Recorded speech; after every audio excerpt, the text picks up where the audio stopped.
estender as nossas saudações também aos irmãos que estão nos assistindo agora pela internet. Fazer como falou o pastor Moisés, né? Os irmãos que estão nos quatro cantos do Brasil e no mundo inteiro. Sejam bem-vindos, irmãos que estão acompanhando, assistindo. Vamos permanecer num só espírito, né? Amados, bem, Mateus capítulo 13, versículo 33. Já estou nesse versículo aqui já há 2 ou 3 semanas nesse texto e tentando progredir para chegar em Apocalipse 17, 18, e nós não temos conseguido. Não porque não conseguimos, né? Mas porque o assunto é tão envolvente e cada vez que nós retomamos, nós extraímos mais coisas, né, importantes, mas tem sido muito bom. Leamos então Mateus 13, 33. Disse-lhes outra parábola: o reino dos céus é semelhante ao fermento que uma mulher tomou e escondeu em 3 medidas de farinha, até ficar tudo levedado. Amado, estamos lendo esse texto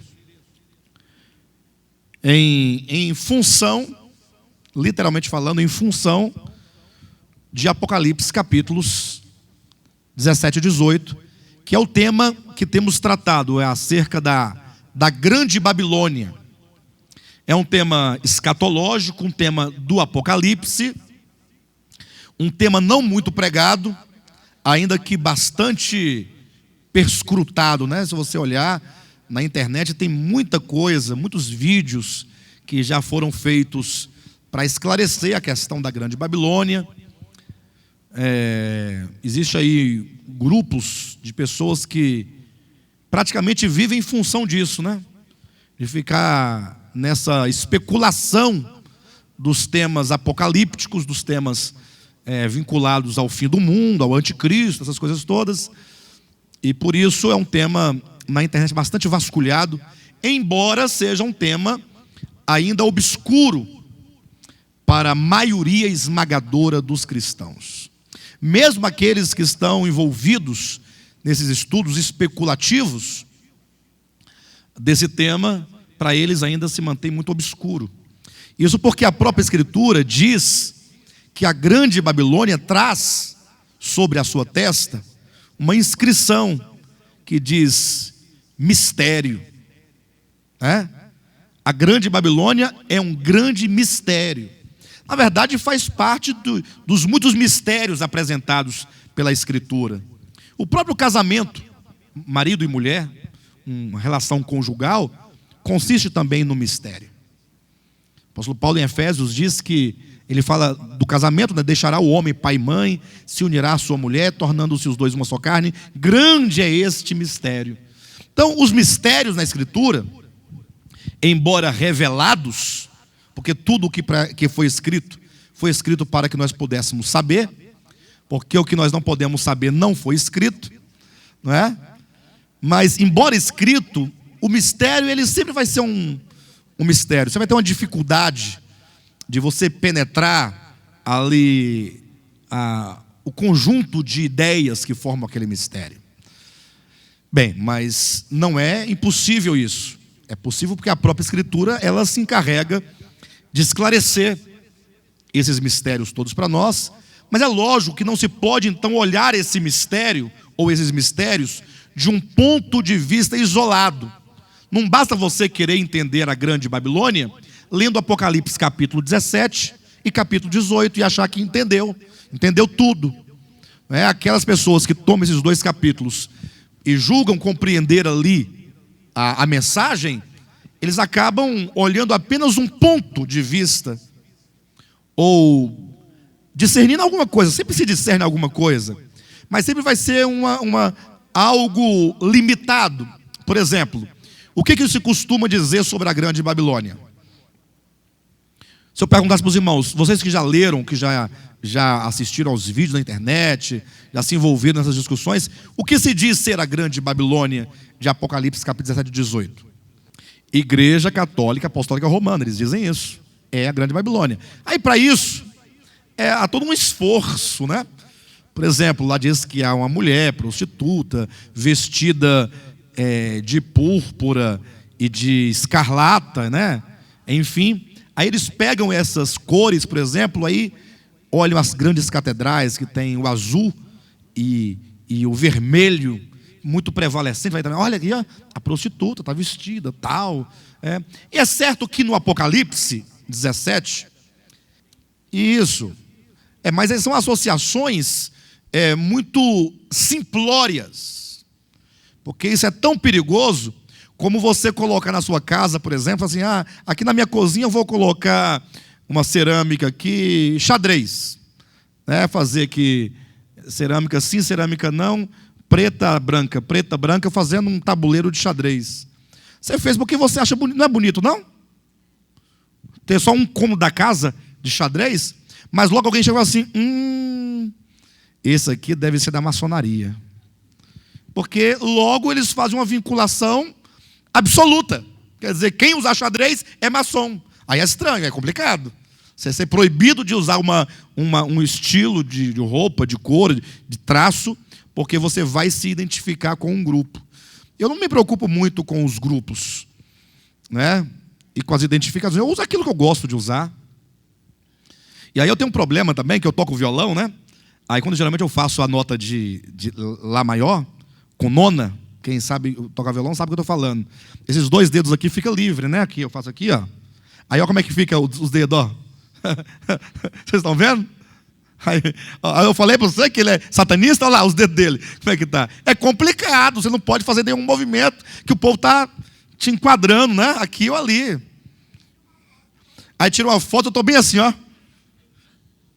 É estranho, porque a posição dos dedos às vezes exige. Eu tenho que fazer assim, então, né? Para esconder os dedos, para não fazer o chifre do diabo.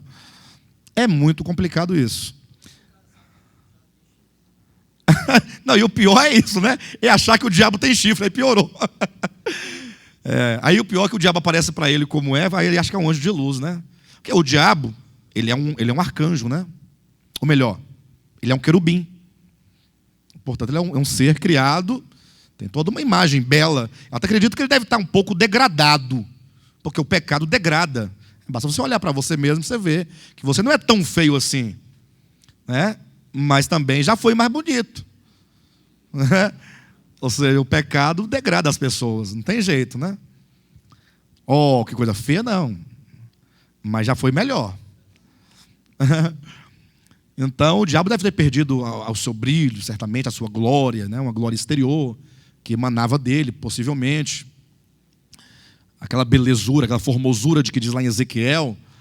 Mas ele ainda aparenta ser um ser bacana ainda, né? E aí a pessoa acha que é de Jesus Cristo, né? Parece aquele anjão bonitão, né? É porque pintaram ele de vermelho, capa preta, pintaram ele de uma leg vermelha, né?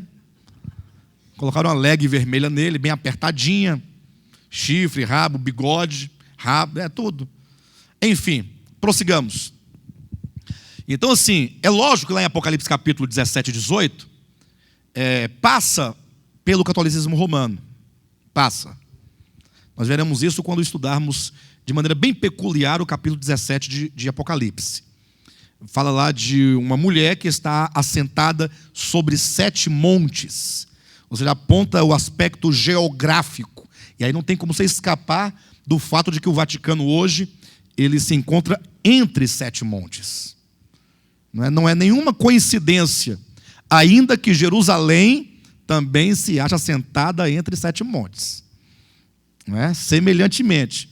Mas é aquela questão, a Escritura nos mostra isso. Entretanto, apesar de algumas coincidências, entre o estudo do Apocalipse, sobretudo do que estamos falando, a Grande Babilônia, e algumas cores que se usa, e tentar enquadrar a Igreja Católica Romana naquele capítulo, isso é tornar a revelação um tanto simplória. Aí fica muito fácil, né? Porque é o seguinte, você está na Grande Babilônia? Não, eu era católico, romano, e aí saí de lá, me converti, então agora eu estou fora da Grande Babilônia. E o pior, você pode estar profundamente enraizado na Grande Babilônia sem estar na Igreja Católica Apostólica Romana, que talvez traduza apenas uns 2 ou 3 aspectos de fato da grande Babilônia. Então, o nosso desafio nesse estudo, que temos já desenvolvido, talvez seja essa 5ª mensagem, que eu ministro só sobre esse tema, ainda que voltando em vários pontos já ditos, né? Mas ampliando a ideia, o desafio qual que é? É você compreender, primeiramente, que a grande Babilônia não é uma instituição a que se pode apontar uma placa, é a igreja tal, a fulano, beltrano. Esqueça isso. Isso porque quando se estuda a Escritura, você precisa olhá-la holisticamente. Desculpe minha palavra, mas algumas pessoas costumam também relacionar a palavra holístico à nova era, né? Bobagem, para de besteira, né? Ou seja, no seu todo, na sua completude, a Bíblia é um livro integral, que se você fracioná-la, dividindo em muitos pedaços, e ler os pedaços sem relacionar as partes com o todo, você aí vai encontrar base para qualquer coisa que você quiser falar. Por isso que está essa confusão toda no cristianismo. Hoje em dia, uma das religiões mais problemáticas e complicadas e confusas é a religião chamada cristianismo. Tem alguma religião que seja mais dividida dentro de si mesma do que o cristianismo? Que haja mais confusão, conflitos ideológicos, políticos, doutrinários? Não existe. Por quê? Porque a Bíblia é um celeiro de heresias quando vista da perspectiva de referências isoladas. Você não pode pegar um versículo da Bíblia e querer fundamentar uma doutrina, um ponto de vista. Como é que se lê então a Escritura? Você deve ler as partes, é lógico, você não tem como ler o todo de uma vez. Você vai ler partes. Só que essas partes devem ser devidamente relacionadas às outras partes e submetidas ao todo da Escritura. Por exemplo, ao falarmos da grande Babilônia, em Apocalipse capítulo 17 e 18, nós temos que saber que essa grande Babilônia é o resultado de Babel. A grande Babilônia nasceu em Babel. Ou pelo menos, pedagogicamente falando, lá está em Babel, Gênesis 10 e 11, a semente. Ainda que eu julgo que Babel, ou a grande Babilônia, ela nasce exatamente na queda do homem. Agora, não estou jamais querendo ultrapassar o que está escrito. Eu digo que, a partir do momento que você entende que a grande Babilônia não é uma instituição, antes é um espírito de oposição a Deus, aí você consegue identificar os caracteres da grande Babilônia desde a queda até o último dia. Basta que você olhe, por exemplo, tem insistido nisso, para os 6 últimos capítulos da Escritura. Por que os 6 últimos capítulos? Você tem capítulo 17 e 18. Vai dar mais, né? 19 e 20, 20, 21 e 22. Os 7 últimos capítulos. Por que olhar os 7 últimos capítulos da Escritura? Porque uma vez que a Escritura é um todo significativo, e não livros isolados, né? E nem capítulos ou versículos isolados, mas é uma revelação que perpassa cada página em direção a uma consumação. Ou seja, um dia a história teve um começo, um dia a história terá um fim. A história tem começo, tem meio e fim. E a Bíblia vai registrando, por meio da revelação, desde aquilo que Deus desejou realizar e como Ele está realizando e como vai se consumar. Olhando dessa perspectiva, se diz da perspectiva longitudinal, ou seja, você pegando o princípio, olhando para frente, buscando a meta, né? Lá o fim, o que você vai encontrar como sendo o resultado final de tudo? Daquele conflito que começou no princípio. Você vai encontrar a Nova Jerusalém, capítulos 21 e 22, e a grande Babilônia. Interessante, 2 cidades, mas não mais Babel ou Babilônia, mas a grande Babilônia. E não mais Jerusalém, mas a nova Jerusalém. As duas cidades no final, representadas como duas mulheres, porque uma é esposa e a outra é prostituta. E são duas mulheres em oposição, porque a esposa e a prostituta estão numa relação de oposição, não estão? As ideias são exatamente contrárias uma à outra. E sendo então a grande Babilônia uma mulher prostituta e a nova Jerusalém uma noiva pura, adornada para o seu esposo, esta é a consumação da história. Então essas duas cidades, essas duas mulheres que não são nem cidade nem mulheres, mas que constituem o povo, porque todos estarão de um lado ou de outro, ou você será, por fim, Nova Jerusalém, ou você será Babilônia, não tem meio termo. Então, se você buscar, essas duas cidades, os dois projetos, começam no princípio e vão se construindo ao longo da história.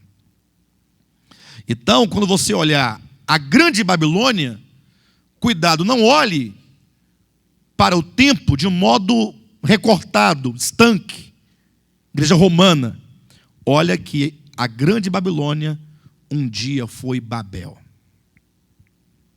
E Babel desenvolveu-se para Babilônia, e Babilônia desenvolveu-se para a grande Babilônia. Então, é um crescimento, é algo que vai se desenvolvendo desde o seu estágio de germe, semente, até o estágio final de plena maturidade. Entenda maturidade não no sentido positivo, mas no sentido da sua maturação, de chegar ao auge da expressão de vida.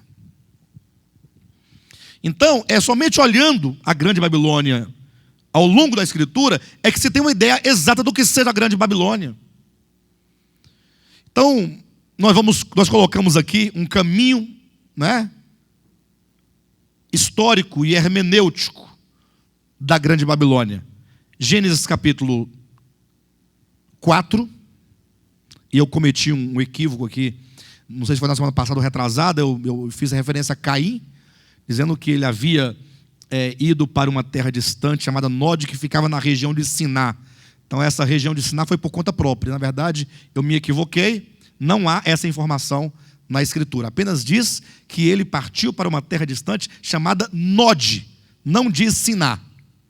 Porque Siná é o exato lugar onde se construiu a torre e a cidade de Babel, onde de fato é Babilônia, geograficamente falando.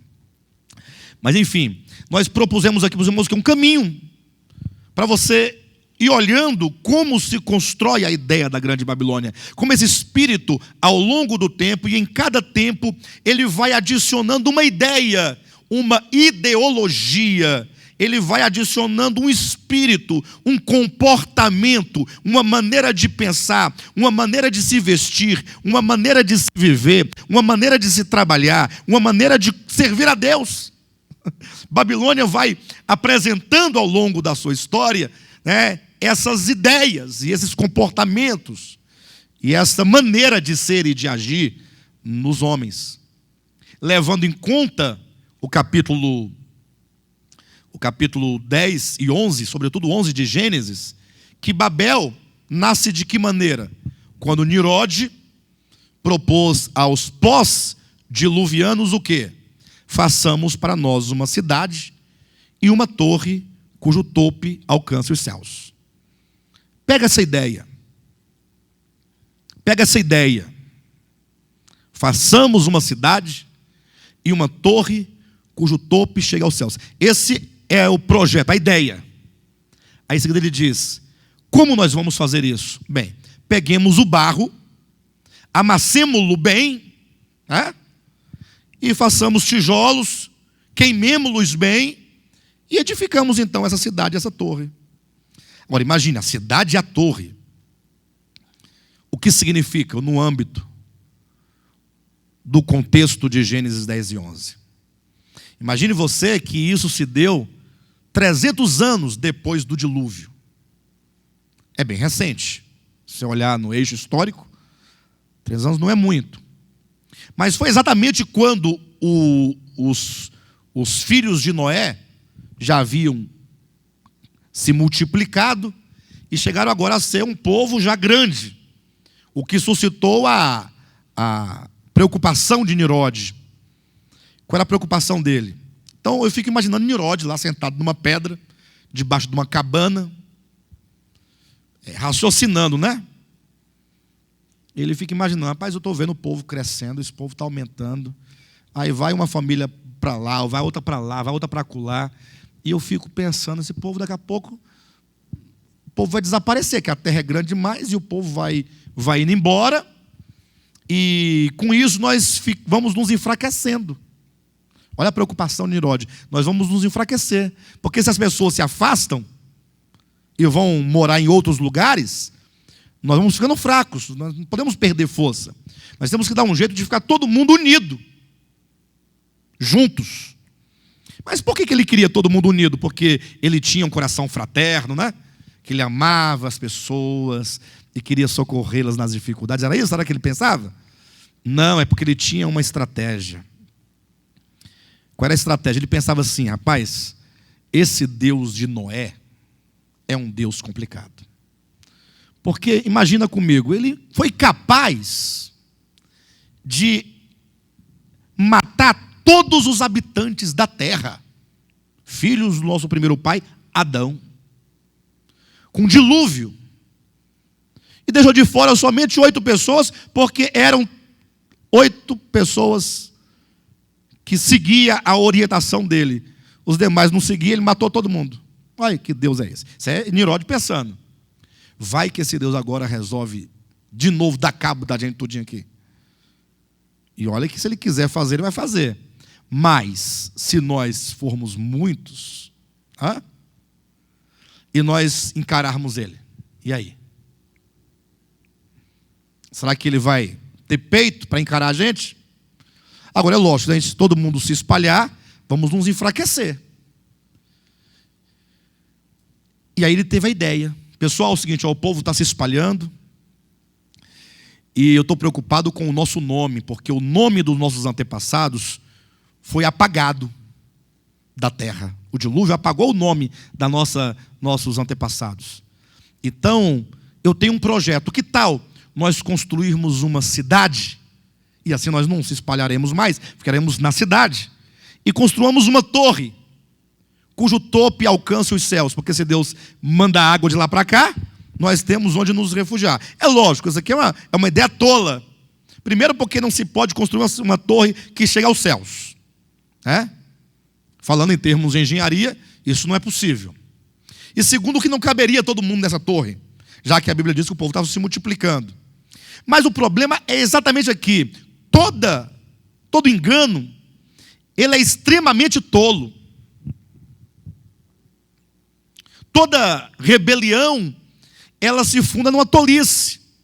Todo engano, ou heresia que fere a verdade de Deus, ela é tola. Porque ela não tem consistência. Pense comigo que nós vamos aqui, de alguma maneira, entrar nos méritos da questão da salvação por obras. Por obras. Já ouviram dizer salvação por obras? Que o homem ele é salvo se fizer algo.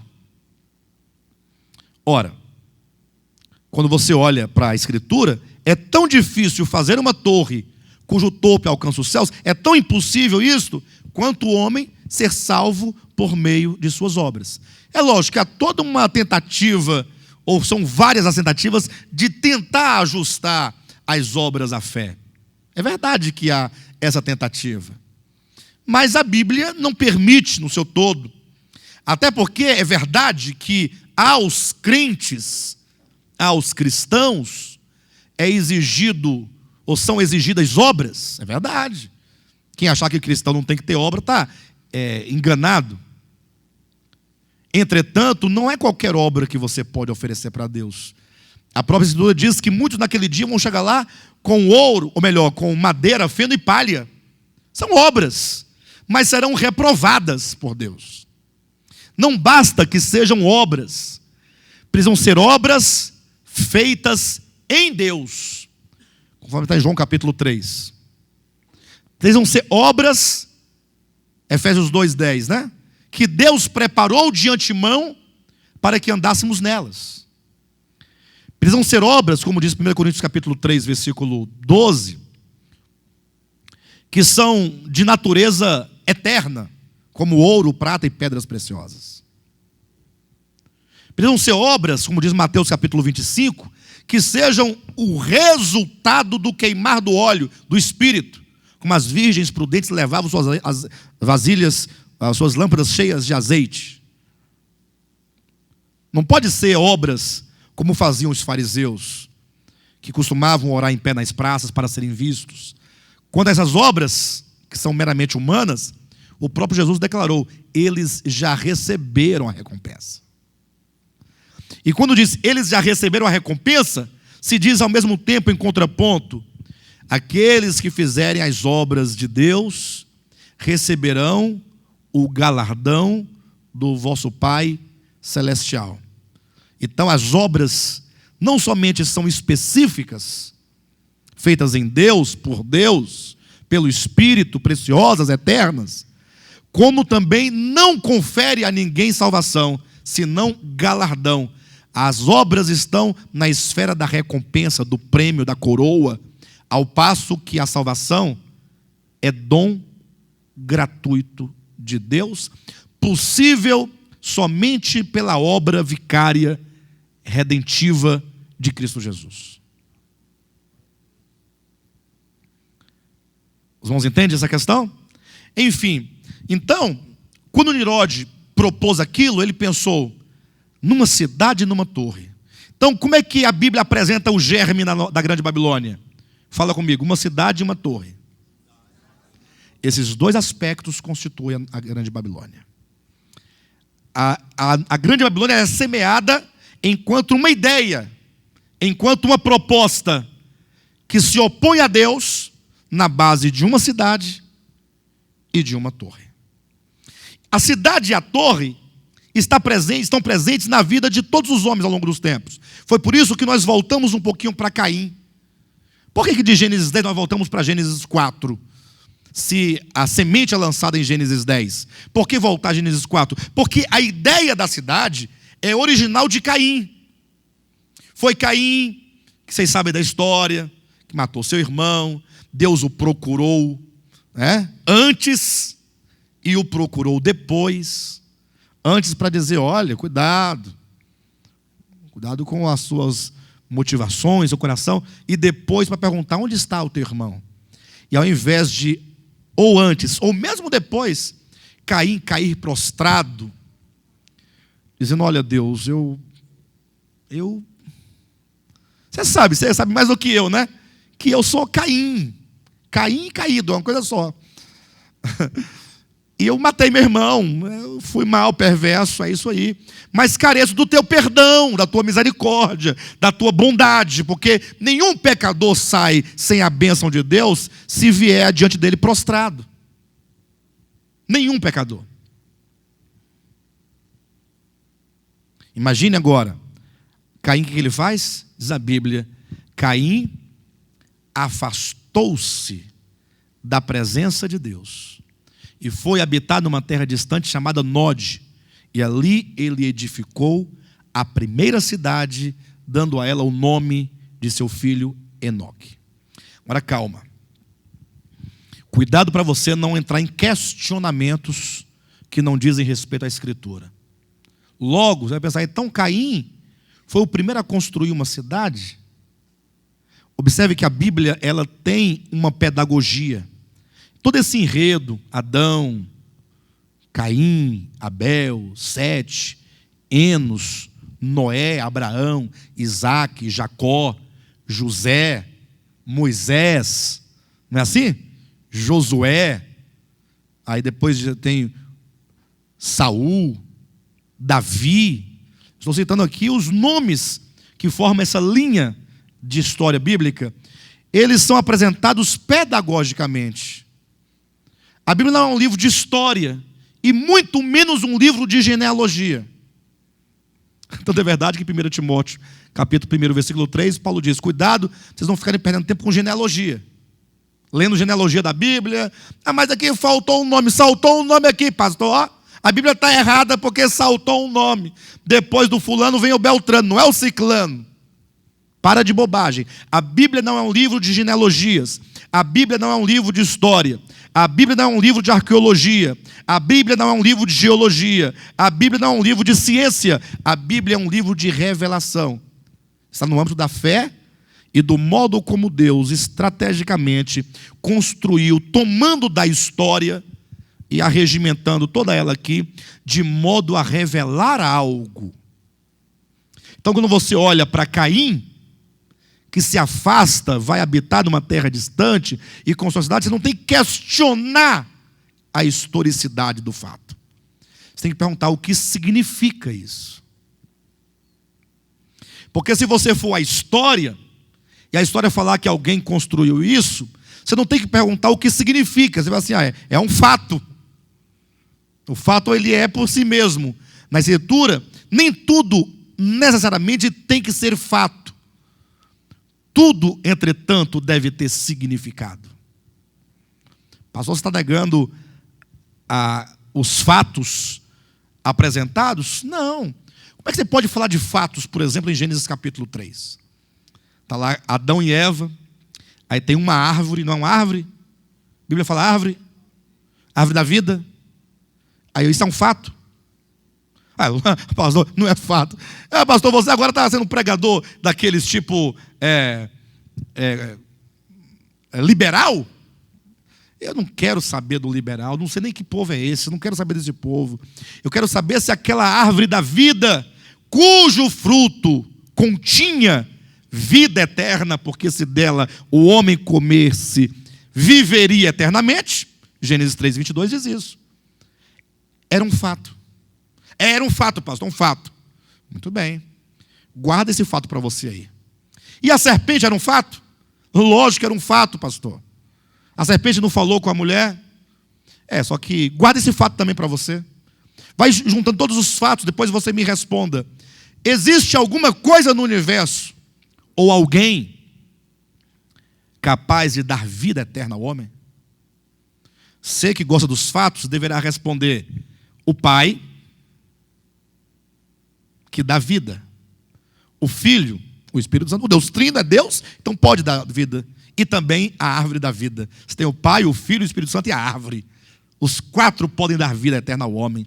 Que loucura é essa? É uma loucura.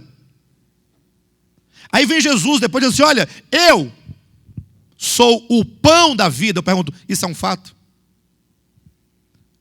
Isso é um fato? Jesus é um pão de sal ou de doce ou sovado? Não, pastor, é simbólico, pastor. Você não entende? Jesus fala metaforicamente.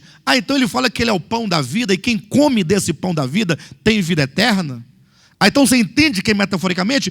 Por que a árvore da vida é literal e Jesus com o pão da vida é simbólico? Você entende? Quem come da minha carne e bebe do meu sangue tem vida eterna. Ou seja, a vida eterna só Deus pode dar, e só há uma maneira de se receber vida eterna: comendo do fruto da árvore, ou comendo do pão, ou bebendo da água. Água, fruto e pão são símbolos de Deus que se dá ao homem. Então não é fato, é uma verdade representada numa figura. Aí você se prende à figura e esquece da realidade. Mas a serpente era serpente mesmo. Apocalipse 12:9 diz: o diabo, vírgula, a antiga serpente, vírgula. Quem era a antiga serpente? Era uma cobra ou era o diabo? Mas lá diz que era serpente. Então a serpente não pode ser fato. Ela só pode estar ali também metaforicamente. Vocês entendem? Se eu estiver errado, não pode falar, pastor, está errado. Não há nenhum problema nisso. Mas temos que pensar para você não perder a substância das coisas. Então, quando Caim afastou-se, foi habitar numa terra distante chamada Nod, e logo construiu uma cidade, ali você já percebe o espírito babilônico. Em que aspecto?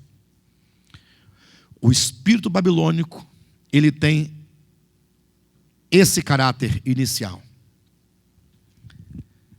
levar os homens a se distanciarem de Deus e construir para si uma civilização sem Deus.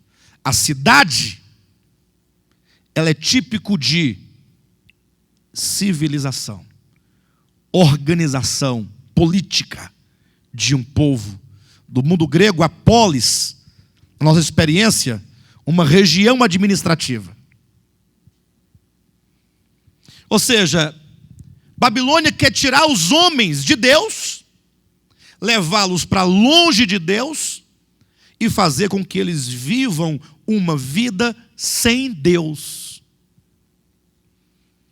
E a prova de tudo isso, aí você basta ler o capítulo seguinte, capítulo 5 de Gênesis, que aí quando fala a genealogia de Caim, e lá você vai encontrar a genealogia de Sete e de Caim, que são exatamente as duas sementes que vão consumar-se, né? Ou consumar-se-ão. A mesóclise tem que ser assim, né? Consumar-se-ão na grande Babilônia e Nova Jerusalém. O que é dito lá sobre a genealogia de Caim? Diz que ele gerou o fulano, aí foi falando, gerou o Beltrano, e para cada um que se gera, é dito, o fulano inventou a tenda, o outro inventou, passou a criar gado, o outro inventou os instrumentos musicais, o outro inventou os instrumentos cortantes. Irmãos, vamos pensar. Quando Deus, estrategicamente, apresenta a genealogia de Caim, vai dizendo que aquele povo, que era o resultado do sair da presença de Deus e habitar distante de Deus e criar uma cidade para si, eles foram criando um tanto de suportes para a satisfação de todas as suas necessidades. Não parece uma coisa positiva? Pastor, o povo tem que se virar, ué. Não pode ficar só orando o dia todo, não, tem que trabalhar, fazer as coisas. Não, mas não olha por esse aspecto. Olha pelo aspecto de que Deus, ao criar o homem, o colocou num jardim e supriu tudo de que o homem precisava. De nada o homem tinha falta. Deus era a segurança, Deus já deu o alimento pronto. Deus plantou o jardim, bastava agora só ele cultivar, só ele manter. Agora que o homem não tem Deus, e ele decidiu viver sem Deus, longe de Deus, tá bem, agora eu não tenho um Deus, né? Eu decidi viver sem Ele, então eu tenho que me virar agora, ué. Aí ele agora tem que criar, inventar, promover para si tudo aquilo de que ele precisa. Por isso que este homem sem Deus, ele é um homem que confia em si mesmo. É dito lá em Jeremias 17, 5. Maldito o homem que confia no homem. Mas cuidado, toda vez que eu falo esse versículo, eu dou a mesma explicação. Mas não é porque eu não tenho outra coisa para falar, não. É porque se faz necessário que se explique sempre. Porque sempre haverá alguém que não entende o texto. Porque diz assim, olha, na Bíblia diz, maldito o homem, confia no homem, portanto, cuidado, não confie no outro, viu? Você vai desconfiar das pessoas, a Bíblia fala para não confiar em ninguém. Mas o texto está dizendo, maldito é o homem que deixa de confiar em Deus para confiar no homem, em si mesmo. Maldito é o homem que confia no homem, que faz do seu braço, né? Que faz do seu braço mortal a sua força. São as versões, né? Mas essa é a ideia. Que faz do seu braço mortal a sua força. Em contraponto a isso é dito, no mesmo capítulo, agora no versículo 9, bendito o homem que confia no Senhor, cuja esperança é o Senhor. E é baseado nesse pensamento que Jesus disse em Mateus, capítulo 5, ou capítulo 6. Ele diz, olha, não andeis ansiosos pelo comer, pelo vestir, ou por qualquer coisa desse tipo, porque o vosso Pai Celestial cuida de vocês. Olha a ideia do cuidado. Porque são os gentios que buscam essas coisas. Ou seja, essa ansiedade de prover para si o seu sustento. Então, Grande Babilônia tem esse princípio. Você tem que entender isso. para você saber o que é a grande Babilônia. Até porque em Apocalipse 18:4 é dito que uma grande voz bradou do céu dizendo: sai dela, povo meu. Então Deus convida e convoca e conclama o seu povo a sair de Babilônia. Pastor, mas como sair de Babilônia? Você tem que identificar o seu espírito, sua ideologia, seus caracteres, para que uma vez identificados, você possa se livrar disso. Uma civilização sem Deus. Uma vida independente de Deus. Irmãos, e o pior, que o século em que nós vivemos possibilita uma vida independente de Deus. Mesmo nós cristãos. Por quê? Nós vivemos num tempo em que o homem progrediu tanto, e ele inventou tanto e descobriu tantas coisas, que nós temos uma vida muito estável. Estável. A tecnologia, o conforto, os recursos. Imagine só, com a Revolução Industrial, os homens trabalhavam 16, 18 horas, condições mínimas de saúde, doentes, tuberculosos, morrendo aos 18 anos, 20, 22. Hoje não. Hoje a pessoa trabalha 6 horas. Né, Líbia? Ganha uma fortuna. Ganha uma fortuna. É uma fortuna. E aí tem 13º salário, tem férias. Tem as férias prêmio, não sei se é assim que se diz. Hã? Licença. Licença prêmio. Tem um terço de férias. Tem descanso remunerado. Carteira registrada. Direitos trabalhistas. Plano de saúde. Vai para o trabalho de carro, volta, tem uma cama fofinha. Nosso conforto de casa é maior do que teve os grandes reis do passado, do século 13, 14, 12, que andavam sob o lombo de um jumento, num cavalo. Você hoje anda num Corolla. Receba, minha irmã, receba. Olha, mas que seja na tartaruguinha. Mudou. É verdade. Mas que seja no Renault. O Renault é mais confortável do que o lombo de um cavalo. Vai todo dia para o plano piloto do lombo do cavalo e volta para você ver. Rapidinho está com hemorroida. Está com isso, está com aquilo. No carro não. Se o banco não estiver tão bom, coloca uma almofadinha, vai em paz. Vai assim, mas vai. Não é não? Que benção. O século que a gente vive, ele possibilita uma vida muito, muito boa. Aí vai para a chácara final de semana, não vai para a sul, mas vai para domingo. Tem um churrasco, refrigerante, comida à vontade. No meu tempo de criança, era um tanto mais difícil a comida que nos dias de hoje. Hoje é mais fácil. Não é? Antigamente, para fazer roupa, você tinha que ir na costureira, no alfaiate. Um dia você vai na feira, 3 camisetas por R$10. 6 calcinhas por 10. Não, estou mentindo? Por mais que seja difícil a vida, ela é fácil, quando comparada aos tempos antigos. E tudo isso faz com que você estuda, eu estudo hoje em dia, todo mundo hoje estuda. Qualquer um faz um curso superior. Qualquer um. Se não for pelo Enem, vai pelo ProUni, vai pelo PAS, pelo FIES. Se você for infiel, você vai por outro, não tem problema. Mas você vai, estuda. E aí logo você passa num concurso público, se você for diligente. Aí você já tem um cartão de crédito, o banco já te dá logo um limite lá de 2.000. E isso vai criando o que em nós? Uma confiança na capacidade, no ser. Eu tenho, eu posso, eu sou. Não é? Ainda mais quando você chega num banco, o gerente já fala, vem por aqui, vem para cá. Você olha para todo mundo assim, já entra, senta lá do lado. Todo mundo te conhece. Isso vai criando no coração uma autoconfiança. Sabiam que nem todas as pessoas estão preparadas para ser felizes na vida? Sabia que nem todo mundo está preparado para ter alguma coisa na vida? Tem gente que é igual um sapo.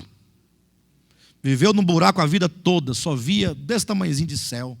No dia que consegue saltar um pouquinho mais alto, saiu do buraco, aí vai inchando.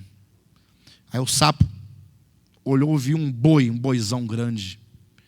Aí o sapo foi inchando para ficar do mesmo tamanho dele. Aí olhou para o outro, e aí, como é que eu estou? Aí, tá longe ainda. Aí ele foi inchando. Aí inchou tanto que explodiu. Já ouviram essa história do sapo? Por quê? Porque não sabe lidar com as coisas boas. A pessoa de repente estuda, aí olha para o marido que não estudou, porque trabalhou para facilitar a vida do outro, aí já olha assim, como quem diz, se liga, porque agora eu já posso me separar de você, né? Agora eu já posso também ter meu emprego, já posso. Isso é um espírito de independência de Babilônia. Agora que era hora de falar, meu bem, agora nós podemos melhorar nossa vida, né? Poxa, vamos poder reunir nossa grana ajudando você, vamos poder viajar mais, vamos nos divertir mais, vamos poder ofertar mais, ajudar a sua família, ou a minha, ou o vizinho, alguém que precisa. Ao invés de somar, de unir, não, agora quer separar, porque agora pode, não é nem que tem, não, tem a possibilidade. Gente do céu, isso é um espírito de independência. O pior é quando isso se transfere para a vida espiritual. Não, agora nem de Deus eu preciso mais. Uns têm a cara de pau de falar isso e não sabe que o vento que ele solta pelo fundo dele é graça de Deus. Porque Deus, quando criou o homem, Deus foi criando o sistema digestório. Muito boa?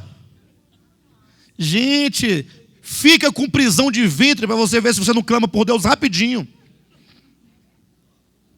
Fica com prisão de ventre rapidinho. Você lembra que Deus existe. Senhor, não está funcionando aqui, o escapamento não está funcionando. Gente, é engraçado. É lógico que é engraçado. Porque nós vivemos numa sociedade que você não pode falar essas coisas. Você é tão grande, tão poderoso, que depois que você se veste em casa, que você sai, ninguém imagina que você faz essas coisas. Porque você é muito delicado, você é muito educado, muito culto, e culto não faz isso.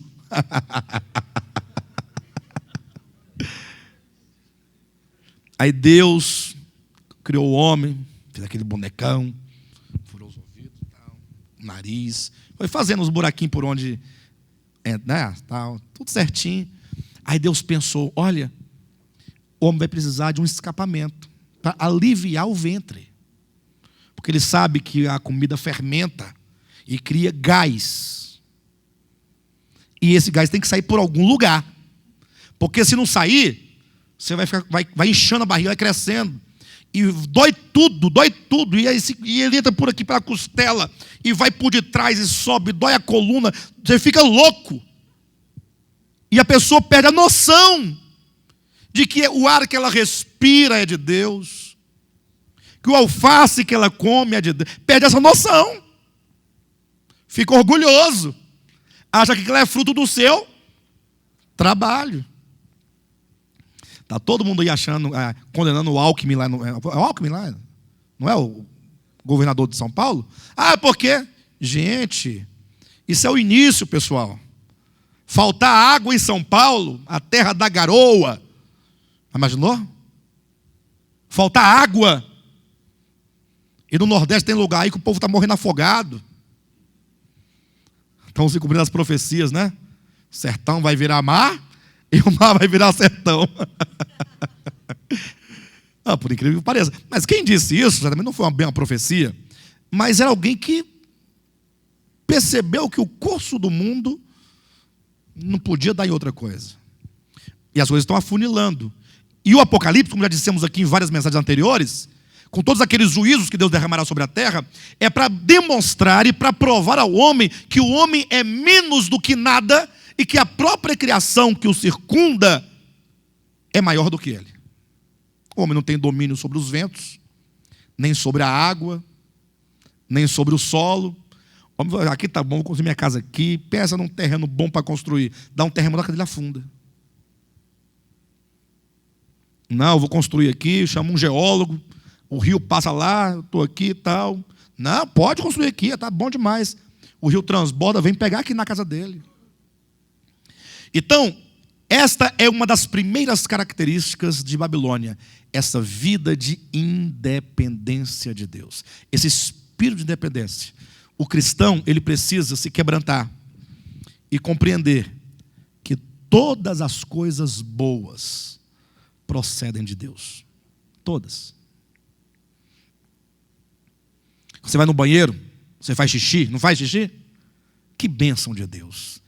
A quantidade de pessoas que estão nos hospitais porque os rins não funcionam, tem que ir lá fazer hemodiálise e tudo, porque o rim parou, e está na fila de espera, esperando alguém morrer para trazer um rim para ele.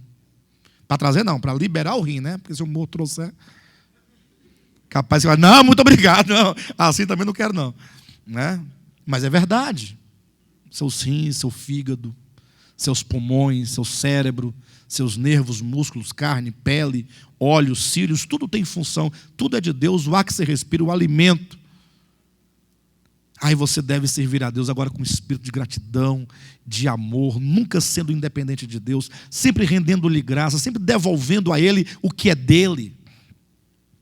Você nunca poderá dar a Deus nada que não seja dele. Só pode dar a Ele o que é dele, porque Ele te confiou. Então Caim ali demonstra isso. Quando chega aí em Gênesis capítulo 10 e 11, agora o homem se rebela. Caim ainda fez menos, né? O Caim se retirou. Agora eu falo, não vou me retirar não, vou ficar aqui. E que ele venha. Faremos uma cidade. Tanto é, eu falava aqui da genealogia de Caim, que ao lado da de Caim você vê a de Sete, que é exatamente como se diz, né? De Caim é dito, Caim afastou-se da presença do Senhor e foi morar numa terra distante chamada Nod. De Sete é dito, nasceu-lhe um filho, a quem se pôs o nome de Enos. Daí passou-se a invocar o nome do Senhor. 4:26 de Gênesis. Que coisa maravilhosa. Então, são duas chaves hermenêuticas aqui, ó, duas. Retirar-se da presença, invocar o nome do Senhor. Até porque, estrategicamente, quando foi que começou-se a invocar? Quando nasceu Enos. E a palavra Enos significa o quê? Fraco, frágil, mortal. Quando o homem gera, ele dá a luz a Enos, quando nasce no seu interior tal entendimento, tal ciência de que o homem é fraco, de que o homem é frágil, de que o homem é mortal, então ele só pode invocar. Ele não pode viver sem Deus. Dessa genealogia é dito que eles viveram, geraram filhos, viveram e morreram. Leiam depois, genealogia de Sete, toda ela. Não é dito que eles criaram gado, inventaram tendas, instrumentos musicais, araram a terra, nada disso. Pastor, mas eles devem ter feito tudo isso. É lógico que eles fizeram.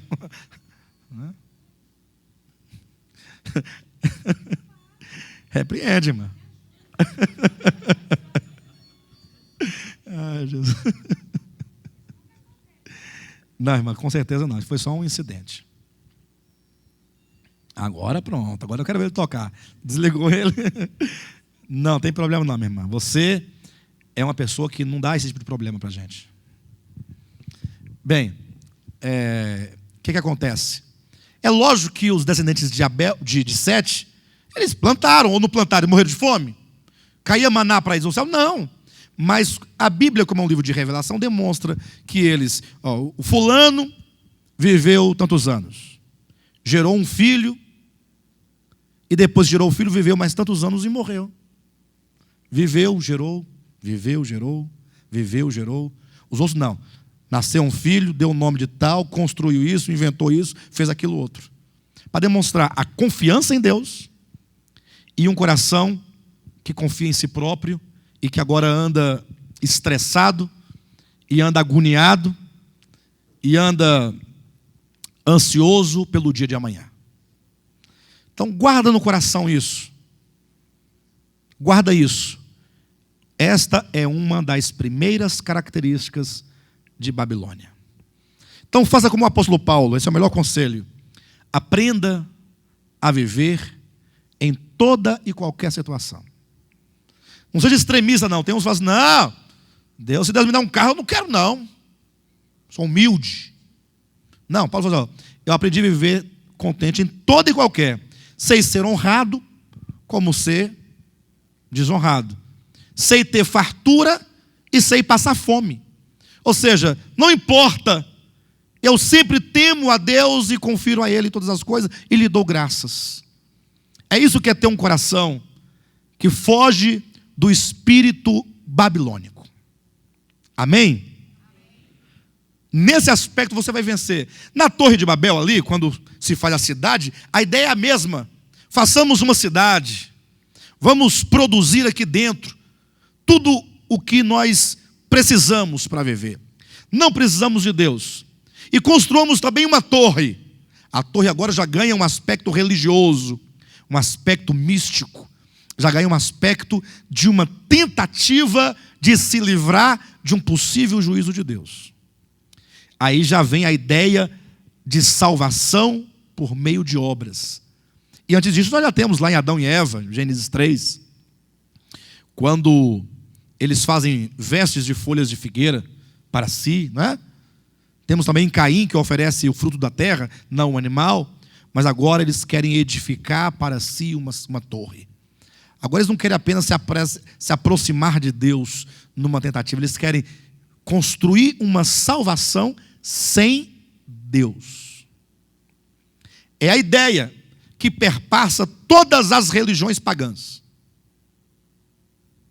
Porque as religiões pagãs, elas são boas. Quem já viu uma religião ruim? Até a magia negra diz que é boa. Não, aqui a gente só faz o bem. Né? E um dia eu conversando com um babalorixá, entrei no comércio lá, encomendando uma arte gráfica lá. Inclusive, era até o logo no nosso ministério. Eu queria, desenha para mim assim e tal. A gente conversando, ele falou, pois é, você é religioso? Perguntou para mim, né? Porque igreja e tal. Eu falei assim, e você? Ele falou, não, eu sou babalorixá. Eu falei, babalorixá. Babalorixá. Mas o que é bem isso? Aí ele foi explicando que ele era da Umbanda, tal, não sei de quê. Aí eu falei, pai, mas coisa boa conversar com você, porque eu tenho umas curiosidades, queria entender o que é a Umbanda. Porque o povo fala que é macumba. Aí eu gosto de perguntar para as pessoas, né? Dar a chance delas falarem. Eu chamo de macumba, porque eu só sei que é macumba. Agora, você que é um babalorixá, você pode dar suas explicações. Ele falou, não, rapaz, é igual à sua igreja. Eu falei, rapaz, mas que coisa. Igualzinho, mesma coisa, só faz o bem. Eu falei, mas aquele negócio aí, vocês fazem aquele sangue, mata animal, bode, e bebe cachaça, fuma charuto. Ele falou, não, aquela tudo tem significado. Quer ver uma coisa? Olha o que ele disse. Na Bíblia não tem lá o povo de Israel, o Babilônia está falando, o povo de Israel fazendo lá as oferendas para Deus, os animais, matava o bode, matava. Pois é, nós também fazemos nossas oferendas. Lá era bode, era carneiro, hoje a gente faz galinha, é bode, mas tudo tem a questão do sangue. Olha a sutileza. Olha a sutileza. Eu falei, bem, mas vamos continuar. Mas e por que beber cachaça? Falou, mas não é beber cachaça. É que naquele momento a pinga, ela ganha um status purificador do ser. Você bebe, entra, limpa, lava a alma. E desce rasgando. Eu falei, rapaz, mas escapou dessa também? Dessa agora não escapa, quer ver uma coisa? E o charuto? Ele falou assim, o charuto está na Bíblia. Eu falei, tá, conversa, nunca vi charuto na Bíblia. Ele falou assim, não, você lembra que o sacerdote entrava lá com o incensário para defumar o lugar? Não tinha lá o incensário, não tinha fumaça? Tinha. Pois é a fumaça também. É a mesma coisa. Vocês estão entendendo? Vocês imaginam que eles têm todo um ritual simbólico, representativo das coisas. As religiões em geral, elas são boas. Em geral, eu digo, teoricamente, elas pregam amor, elas pregam a tolerância, elas pregam a caridade, as boas obras, o perdão, todas elas. Eu até penso que olhando por esse aspecto, entenda bem, seu maldoso. Porque tem gente que faz os cortes das minhas palavras para me condenar, mas não estou nem aí. Se a pessoa ouvir a mensagem todinha, ela se converte no final. Olhando por esse aspecto, as religiões falsas são melhores do que o cristianismo. Porque o cristianismo, o povo está se devorando uns aos outros. E quando vai pregar, ao invés de pregar, pelo menos pregar a tolerância e o amor, não, está pregando o apego ao dinheiro. Mas é isso mesmo. Pega o amor ao apego ao dinheiro, não é? O amor ao dinheiro, porque nunca o que você tem está bom, Deus sempre tem que te abençoar. Você está na miséria, não, Deus vai te fazer um empresário. Você é empresário, não, Deus vai te fazer um mega empresário. Nesse aspecto, pastor, então qual é o grande problema das religiões? Do budismo, taoísmo e de todos os ismos que há?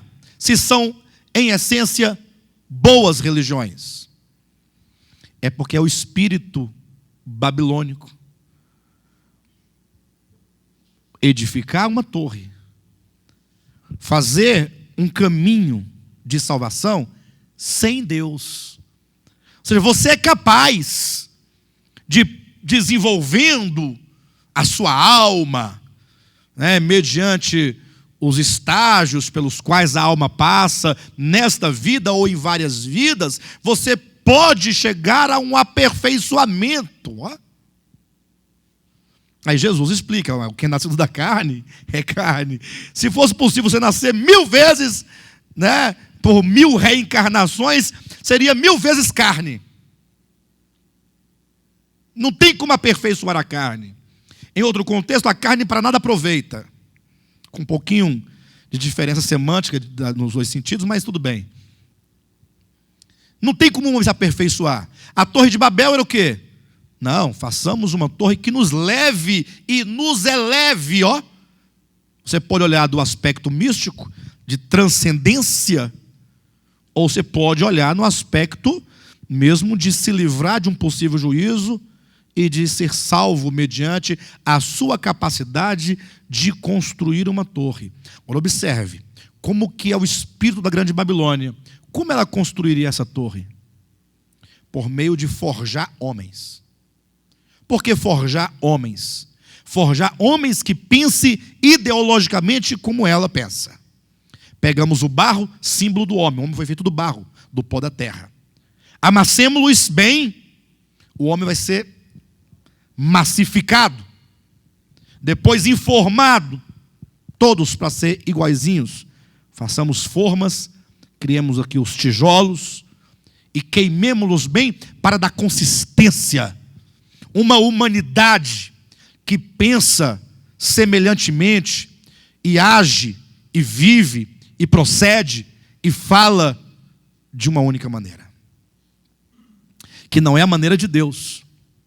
Então o espírito babilônico tem um aspecto de uma vida de independência e tem um aspecto de uma vida que procura o seu próprio aperfeiçoamento ou salvação sem Deus. Ou seja, tudo é sem Deus.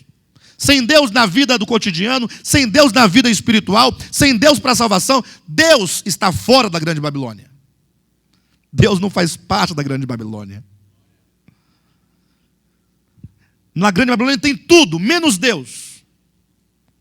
Por isso que será a consumação do plano do maligno. Daniel capítulo 4, o que você vai encontrar lá novamente? Você encontra quando Daniel ali interpreta o sonho de Nabucodonosor, quando Nabucodonosor por 7 anos passou a comer capim, tornou-se um bicho, um animal. Mais uma vez, não procure saber se isso é fato ou não. Eu, particularmente, creio que seja fato. Eu creio. Mas não está nisso a importância do texto. A importância do texto está em quê? Em demonstrar pelo enredo, pela história, que Nabucodonosor veio a perder a sua razão, a crescer suas unhas, os pelos nas costas, e pastar por 7 anos como um animal, entre outros animais.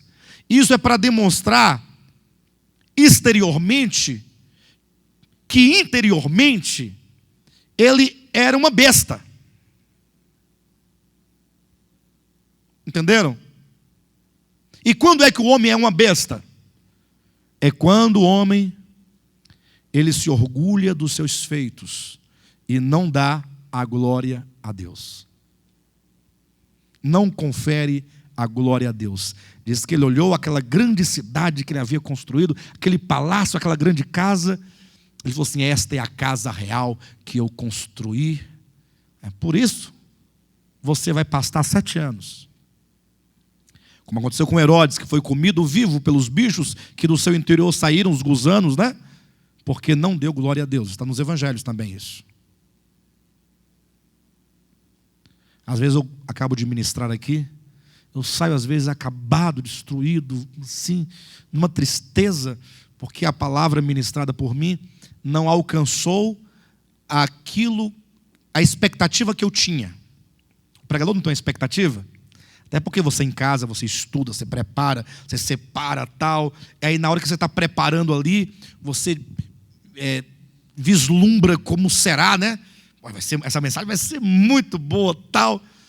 Aí você vem, ministra, e aí aquele dia, se por coincidência ou por uma ação divina, você não alcança os seus objetivos, você não vê acontecer como resposta da igreja aquilo que você presumia que aconteceria pelo teor e qualidade daquilo que você preparou, aí você sai assim, um pouco arrebentado.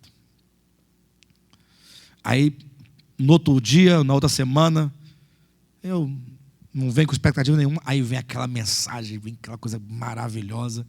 Aí eu saio, sempre tem um filho de Deus que fala assim: pastor, você arrebentou. Aí eu entendo o que ele está dizendo, né? Eu entendo, a pessoa, amiga, companheira, quer dar uma força, não é? Para você não desanimar. Aí eu falo assim: glória a Deus. Também não adianta você ficar também com essa falsa humildade. Nada. Que isso. Deus lê o coração. Então você tem que falar assim: que palavra maravilhosa. Glória a Deus. Porque Ele é que capacita, que dá o dom, que dá o talento, que dá a palavra, que dá o sentido, que dá o entendimento, que dá a unção, que dá tudo. Glória a Deus. Louvar a Ele, porque isso também é dele, tudo é dele. Eu me lembro uma vez que eu ia pregar, isso tem bastante tempo. Aí eu falei: sabe uma coisa? Eu preparei a mensagem. Falei: rapaz, eu vou orar esse dia todinho, para Deus fazer um ribuliço. Aí eu me planejei: nesse dia eu vou me isolar num lugar, vou lá no meio do cerrado, arrumar uma pedra num lugar bem quente, que não tem nenhuma árvore. Se tiver árvore, já melhora um pouco, né? Tem que ser no sol quente, que é para poder ficar mais forte, né? Aí, de jejum, sem água, sem nada. Até parece que está humilhado, né? Parece que está humilhado, mas Deus sabe que isso não é estar humilhado. Que às vezes a pessoa faz isso por pura exaltação, ou com pura pretensão de exaltação futura pelos resultados. Não que todo mundo seja exatamente assim. Quer dizer que Deus não se deixa levar pela aparência, né? Quando acabei lá às 6 da tarde, fui em casa, tomei um banho e fui pregar. Falei: hoje você vai ver o que vai acontecer. Foi a pior pregação de toda a minha vida. O povo dormia, o povo ignorava, o povo saía. E de longe eu olhava, eu via Deus lá no último banco, sentadinho, Deus, me olhando, assistindo a pregação. Fiquei sozinho no púlpito. Lógico que eu não via Deus, eu quero dizer assim, que a impressão que eu tinha era como se Deus ia falar assim, agora você fez tudo, então agora você não precisa mais nem de mim, pode pregar aí que eu estou querendo ouvir juntamente com o povo aqui. Me lasquei todinho. Me arrebentei. Nunca mais quis saber de orar e jejuar. Para pregar. Confio só no Senhor. Lógico que a preparação que nós devemos ter, ela independe de você pregar ou não. Você não tem que jejuar porque vai pregar. Você tem que jejuar porque você precisa de Deus, né? Demonstra uma dependência de Deus e não pode ser por calendário. Tem que ser espontâneo, como quando se tem um coração que não pode fazer outra coisa a não ser depender de Deus. Do jejum. Aí vamos deixar para outra ocasião. Você me perdoe? Porque senão a gente sai do tema, né? Eu estou apenas falando, né, da questão da dependência, enfim. Até perdi o ponto aqui agora. Mas vocês estão entendendo as características da Babilônia? Né? No caso de Nabucodonosor, não deu glória a Deus. Aí no caso eu entrei no caso da mensagem, né? Aí você faz uma coisa para Deus, querendo para si a glória. O que tem de pessoas fazendo coisas para Deus, querendo a glória para si, essa também é uma característica de Babilônia. Trazer para si a glória. Então você pode estar falando o nome de Jesus no espírito de Babilônia. Vai observando. Há um outro aspecto também de Babilônia, que é Daniel capítulo 1, quando lá diz que Nabucodonosor foi a Jerusalém, no caso Babilônia, né?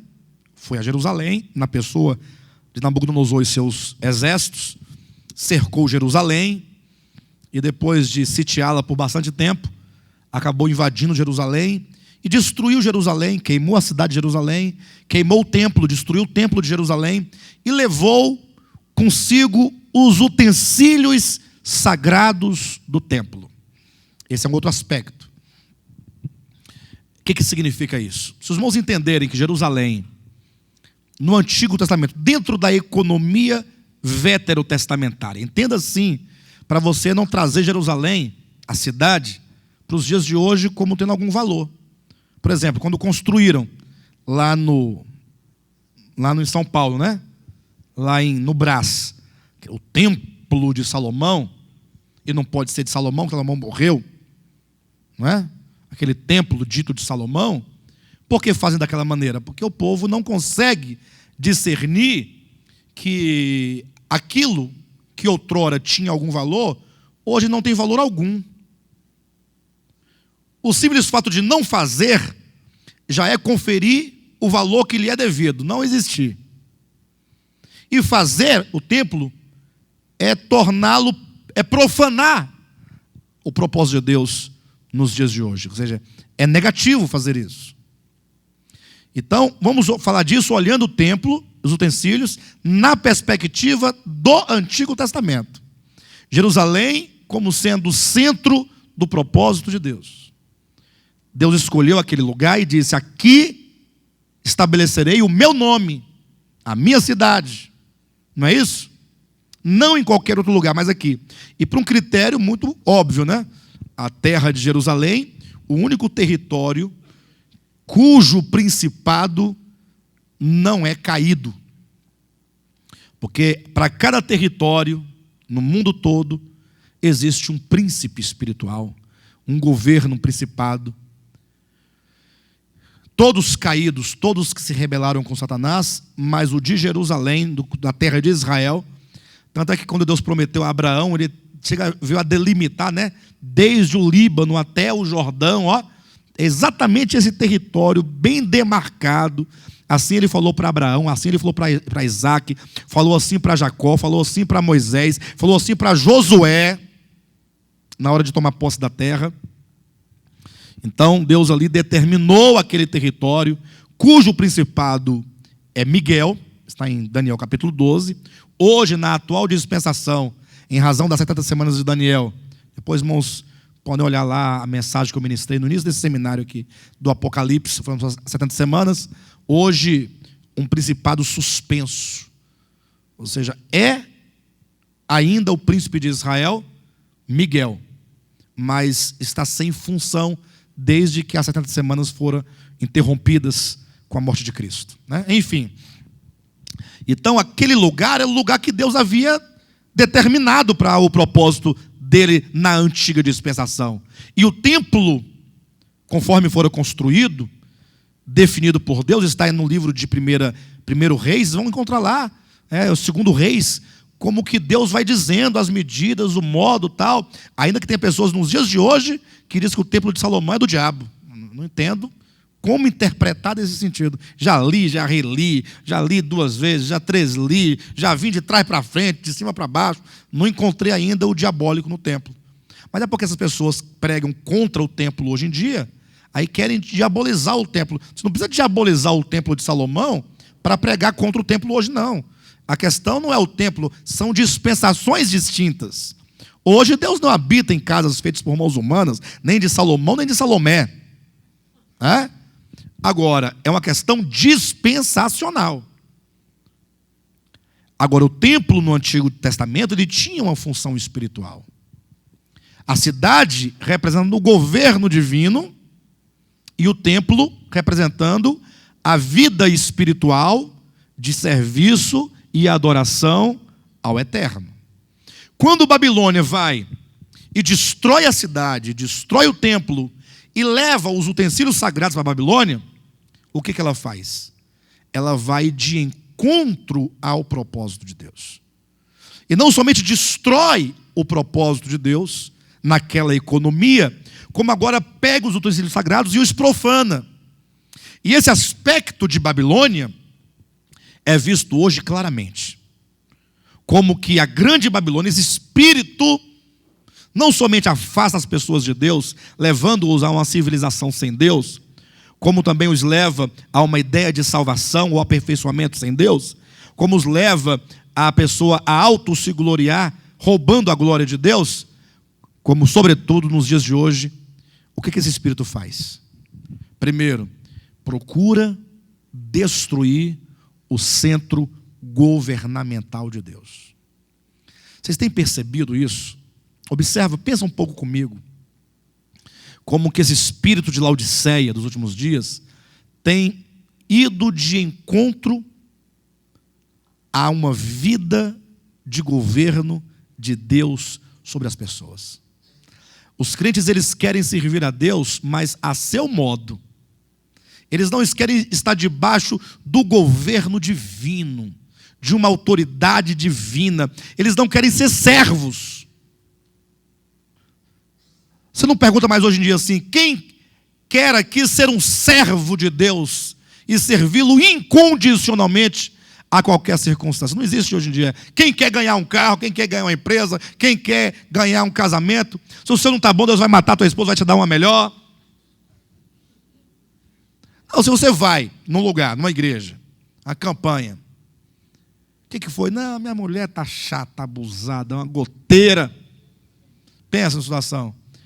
Mas se é um cara de posse de dinheiro, o cara olha para o seu chaveiro do carro, já olha para o seu carro, já vê que você tem um cabelo penteado, você não é endemoniado, porque só cai endemoniado as pessoas pobres e com dificuldade. Rico do olho verde, gente granfino, não cai endemoniado. Quem já viu aqui? Quem já viu uma pessoa culta, rica, nobre, rolando no chão possesso? Eu nunca vi. E são 40 anos dentro de igreja. Mas é pobre, tem dificuldade, o cabelo não é bom, cai. É lógico que não tem nada a ver com o cabelo, nem com a condição social. Tem a ver com uma alma com profundos problemas que não foram resolvidos e acabam se manifestando como verdadeiros demônios da alma. Não são demônios do inferno, são demônios da alma. Não é? Um dia a gente pode conversar melhor sobre esse assunto. Não é nosso tema, né? Enfim, mas se oferece o quê? Não, você é um caboclo distinto, vamos orar e Deus vai te libertar desse seu casamento. E Deus já está providenciando uma outra irmã mais nova, assim, assado.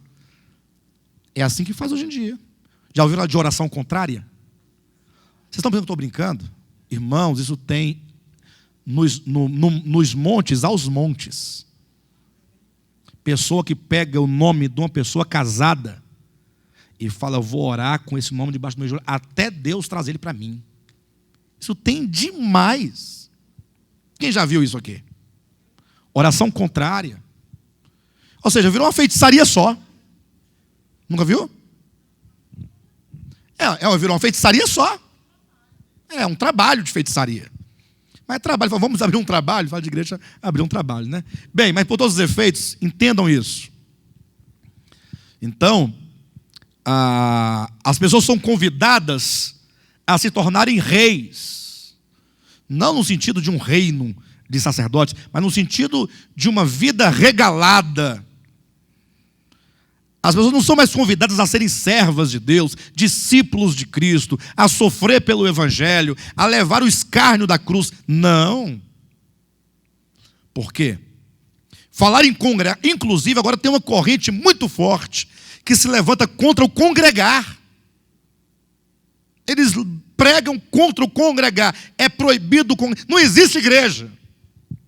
A igreja é qualquer povo que se reúne em qualquer lugar, em qualquer hora.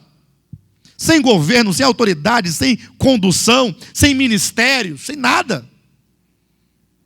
Olha como é que o maligno, por meio da grande Babilônia, vai destruindo a cidade de Deus, no sentido do centro administrativo.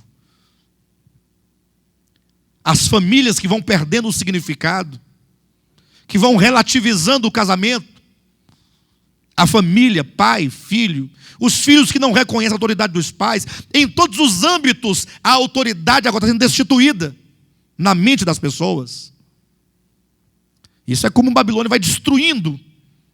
E o pior, destruindo o templo no sentido de destruir a espiritualidade. Seja por meio de forjar uma falsa espiritualidade, seja por meio de relativizar qualquer espiritualidade. Porque são pessoas materialistas. Espiritualidade é coisa de monge. Ó, deixa para os monges essa ascese espiritual. Isso vai sendo relativizado. E o pior, pega os utensílios sagrados e, como está em Daniel capítulo 5, os profana. Coloca para fazer uma grande festa pagã, ou que seja profana, secular, como hoje em dia fazem com as coisas divinas. O nome de Deus, a palavra de Deus, tudo vinculado a Deus, e faz como se fosse qualquer outra coisa. Essa é a grande Babilônia com as suas características. Em Mateus capítulo 13, chegamos no versículo de origem, né? Começamos hoje, também a semana passada, e também a retrasada, e também a outra. Fala-se aqui de uma mulher que escondeu o fermento em 3 medidas de flor de farinha. E há quem consiga enxergar aqui coisa positiva. O próprio comentário de Shed aqui diz que aqui é o poder de influência do Evangelho. Como se o fermento fosse o próprio Evangelho, que fosse infiltrando-se na massa que é o mundo, a fim de fermentar toda a massa, né? A fim de, como diz o texto, né? De levedar toda a massa, no sentido de ganhar todo mundo para Deus. É uma visão escatológica, inclusive prevista aí como sendo que não existe reino milenar, mas o reino se dá por meio da igreja que vai avançando e crescendo e por fim vai ganhar todo mundo para Deus. O mundo vai virar um reino de paz, por fim, partindo dessa ideia aqui do fermento. E aí entra um problema na questão da parábola. Porque eles pegam a parábola e eles querem entender a parábola não no seu sentido simbólico, mas no seu sentido das letras, como se foi dito ou foi escrito. Isso é um grande problema. Eu estou falador, né, irmãos? Vou parar por aqui, tá? Só vou dar só esse último exemplo aqui. Eu estava ouvindo uma canção, não sei qual a canção, só sei um pedacinho do finalzinho que me interessou a letra, aí eu gravei o finalzinho, mas não sei nem cantar e nem sei o resto da música. Então eu dizia o seguinte: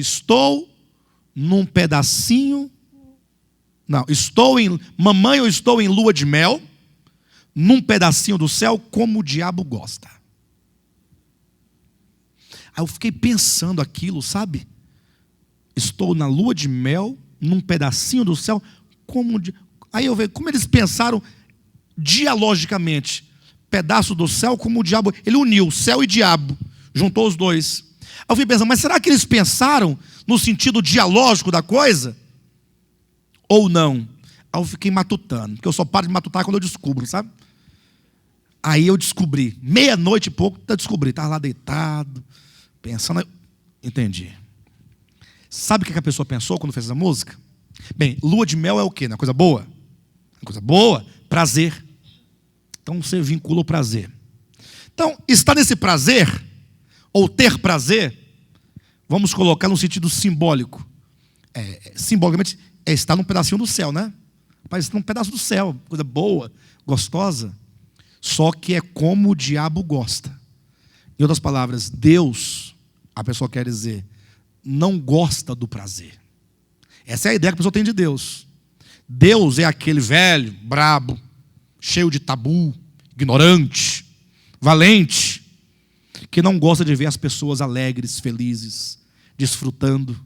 Por isso que a pessoa vinculou o prazer positivamente como sendo um pedacinho do céu, entretanto, do jeito que o diabo gosta, porque Deus não gosta da alegria, não gosta do prazer, não gosta de festejar. E é estranho que Deus tirou o povo de Israel do Egito e os estabeleceu no meio de um calendário anual de festas, 7 festas. Deus gosta de festa. Deus é alegre, Deus não gosta do pecado. Perfeito, amados?